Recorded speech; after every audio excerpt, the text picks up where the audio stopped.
pour mettre Dieu à sa place et à la seule qu'il doit occuper dans sa créature.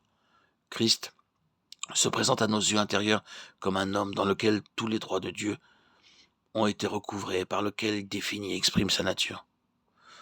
L'apôtre Paul, dans sa lettre aux Éphésiens, déclare à lui soit la gloire dans l'Église et en Jésus-Christ. Éphésiens 3, 21.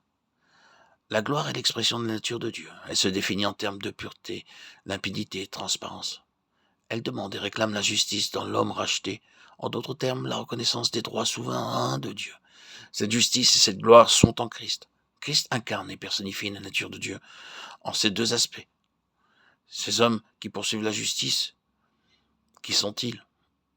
Les paroles des versets 1 à 3 s'articulent autour de trois pensées. La persévérance pour que Dieu obtienne ce qui est selon sa pleine pensée en Christ. La nécessité constante de la foi de ceux qui sont engagés dans cette œuvre de restauration du témoignage de Dieu. Les épreuves et la souffrance comme étant leur lot.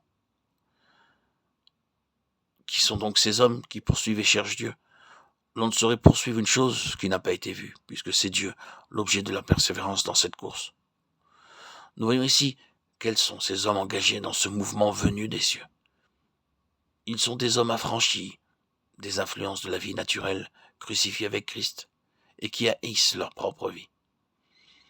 Ils sont, dans toute la signification du baptême, morts et ensevelis avec Christ.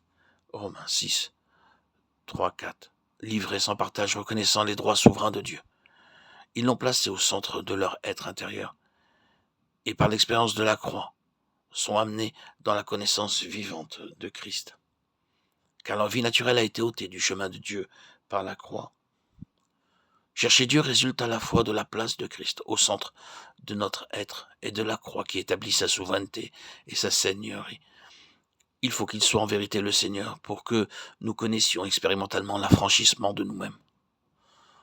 La soif de le connaître est le résultat de l'œuvre de la croix en ceux qui le cherchent et de l'élimination de ceux qui procèdent de la vie propre tournée sur elle-même.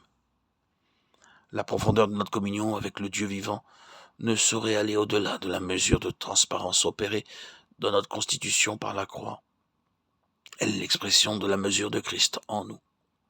Poursuivre et chercher demande que nous soyons entièrement dans cette parole. Je cours afin de remporter le prix de l'appel céleste en Jésus-Christ. Philippiens 3, 14. Car l'instrument pour cette restauration implique qu'il vive et marche avec Dieu dans une relation étroite, exempte de toute ombre. Dieu est attiré par ce qui convient et qui est conforme et propre à sa nature. Et ceci est expliqué par le fait qu'il produit cette soif et ce besoin grandissant de le chercher, alors que la croissance et le développement de sa nature limpide et transparente en nous attisent ce besoin de le connaître. Nous ne saurions être engagés dans ce mouvement du ciel, à moins que Christ, en qui est incarnée la justice de Dieu dans toute sa signification, ne soit établi tout au centre de nous-mêmes avec la croix, pour établir cette justice, éliminer l'ancienne création, nous rendre semblables à lui, limpides comme du cristal, et nos pieds semblables à ceux des biches. Habakkuk 3,19. C'est le triomphe de la résurrection, de l'incorruptibilité sur le mélange. Ces hommes sont appréciés de Dieu et sont ceux que Jean a vus, ayant le nom de l'agneau et le nom de Dieu écrit sur leur front. Car ils ont tout laissé, ils se sont perdus en lui, pour lui. Christ a ses droits assurés en eux, et leur vie est cachée avec Christ en Dieu. Colossiens 3, 3.